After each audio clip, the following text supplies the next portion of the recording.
From his career as a YouTube sensation to his few but fantastic bouts in combat sports, Logan Paul's truly done it all, except get a win over Paddy Pimblett. Yet, they've had a furious relationship outside the cage though. It all started when the WWE star called out the emerging UFC star, Paddy the Baddy, for being an easy challenge. The online interaction didn't end at that though. Soon enough, the outspoken lightweight claimed that Logan was just chasing clout. The YouTuber/fighter has been toying with the idea for a while, especially after his energy drink brand got big. It's become the UFC's official sports drink now. So, on both promotional and professional fronts, Logan seems determined to enter the UFC in a big way. The result? An open challenge from the WWE celebrity to the lightweight who's 4 for 4 in the UFC. There's a lot to boost his case for sure, starting with his increasing visibility in the promotion and the confidence of signing up as a brand partner with the UFC. At the root of this challenge are also the natural advantages that Logan has over his potential opponent, starting with his weight, though the potential MMA fight will require him to put in a lot of work. I imagine his task is made considerably easier by his weight advantage over Paddy. On one hand, there's Logan, who's billed at 205 pounds. In UFC terms, that'd classify him as a light heavyweight. On the other hand, Paddy's a natural lightweight. Even that is a stretch since he had to bulk up quite a bit to get close to 155 pounds. That too, after fighting as a featherweight for 3 years and bantamweight for a whole year before that. Plus, he's known to binge in between fights. Know what I mean? I've got one.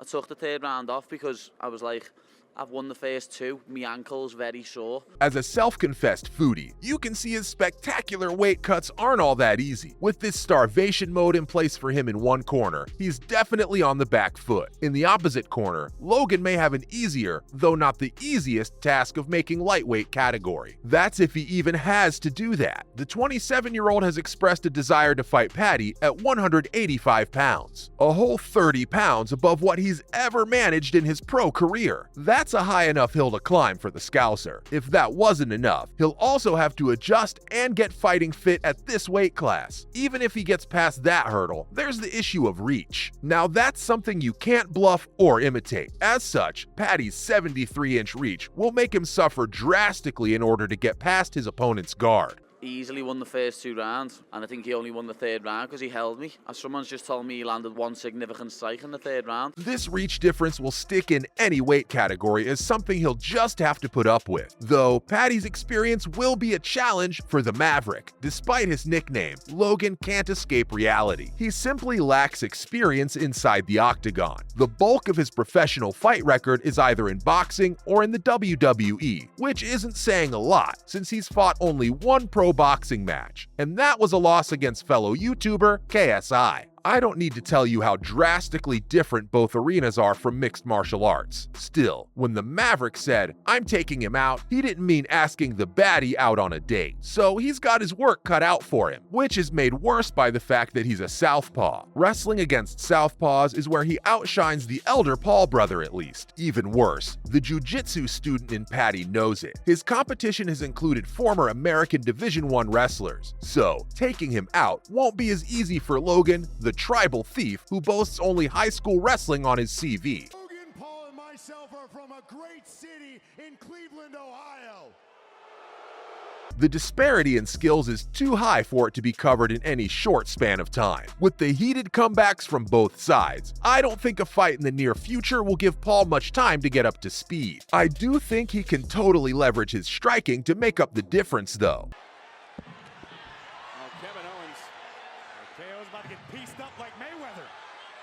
If he stays on his feet for as long as he can, it's very possible that he might escape the submission attempts. His stand-up game is the best shot he might have at taking Paddy down. I love each and every single person sitting in this crowd, lad. They're the best. That reach advantage of his is no joke. It stood up against boxer Floyd Mayweather after all, lasting 8 rounds against an undefeated champion like Money Mayweather. Took to the body by Floyd Mayweather. Logan Paul tie up Floyd. Even in an exhibition sorta supports that. Though once again, it merits saying that Logan didn't have to deal with wrestling or high kicks at any point in the ring, whereas against the Liverpudlian, Ball taken off. Wow! Cross body to the cover. Oh, and he stands up. all these moves will be staring him right in the face, with no place to go either, as the only place worse for him than the center of the octagon will be being right up against the cage. No rope-a-dope to rely on. Nowhere to go, really. At least that's what Paddy's hoping for. The lightweight even hinted at some of his strategies, saying he can't wait to elbow his face in. Doing that has always worked so far. Paddy's not an undefeated fighter for nothing. His plans may sound brash and outspoken, but they've worked 20 times in his favor. The baddie also boasts 6 knockouts and a whopping 9 submissions in his professional career. Because a couple of months ago he messaged me calling me a clout chaser.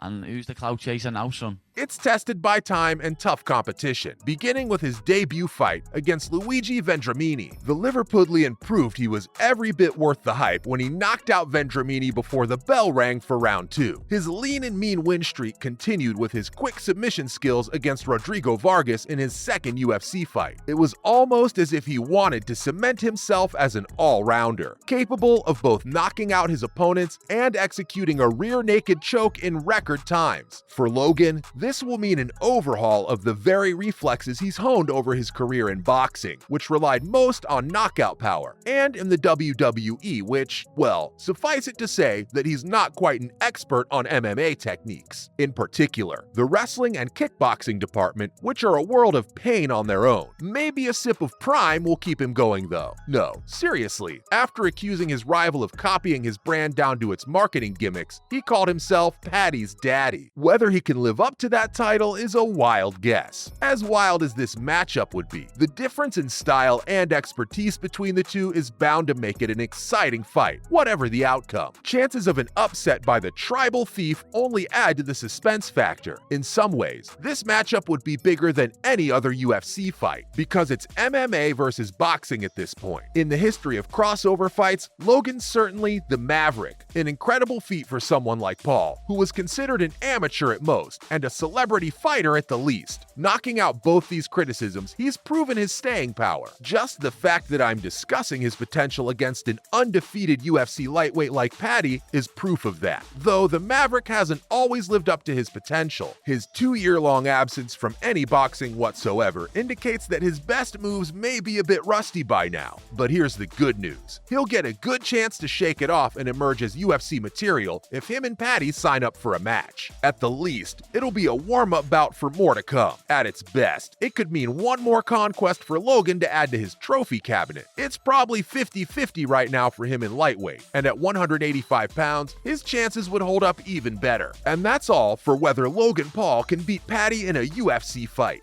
I want to dedicate this fight to little baby Lee, little warrior. Ladies and gentlemen, Paddy the Body Pimblett.